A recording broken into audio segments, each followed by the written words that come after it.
BPL music ফেস্টে গান পরিবেশন করবেন রাহাত ফাতে আলী খান। পাকিস্তানি কিংবদন্তি সঙ্গীত শিল্পী এই আয়োজনের প্রধান আকর্ষণ। যদিও এখন পর্যন্ত খুব বেশি জনসমাগম দেখা যায়নি, ক্ষুদ্র ব্যবসায়ীরাও বেচাকেনা নিয়ে খুশি নন। শ্রীলঙ্কা আবারও রপ্তানিতে শীর্ষে।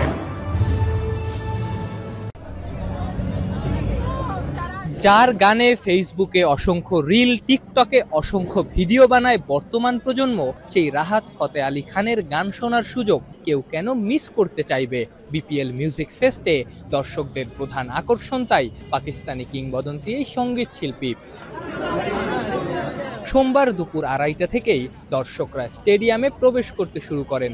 যে জন্য এই আয়োজন মিউজিক ফেস্টের পাশাপাশি সেই বিপিএল এর মাঠের খেলা নিয়েও দর্শকরা বেশ আগ্রহী। অবভিয়াসলি বিপিএল নিয়ে আগ্রহ আছে, কারণ আমাদের দেশের একটা ক্রিকেটের একটা বিগেস্ট লিগ এটা, so we have to watch. এবারকার বিপিএল আইপিএল এর চেয়ে বড় ইভেন্ট হোক এরকম একটা আশা করতেছি। স্পেশালি আসলে রাহাত ফাতে আলী গানের জন্যই, বাট আমাদের অনেক পরিচিত ভালো ভালো ব্যান্ডরাও গান গাচ্ছে, ওটা শোনার জন্য আসছি। বাংলাদেশ যারা আছে তারা তো পারফর্ম করতেছি, বাট এখানে যেহেতু পাকিস্তান থেকে আসছে, তো আই থিঙ্ক তাকে আগে প্রাধান্য দেওয়া উচিত। রোববার দুপুরের পরপরই বিসিবি ঘোষণা দেয় মিউজিক ফেস্টের টিকিট সোল্ড আউট। যদিও দর্শকরা বলছেন খুব বেশি দর্শক সমাগম তারা দেখছেন না। ক্ষুদ্র ব্যবসায়ীদের বেচাকেনার অবস্থাও অতটা ভালো না।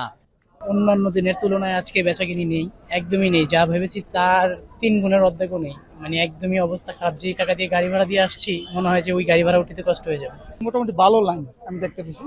বাকিরা আরো যদি আগে ঢুকে থাকে অবশ্যই ভালো দর্শকের আশাবাদী আমরা। মোটামুটি আছে, কিন্তু বিপিএল আগের বছরের তুলনায় অনেকটাই কম।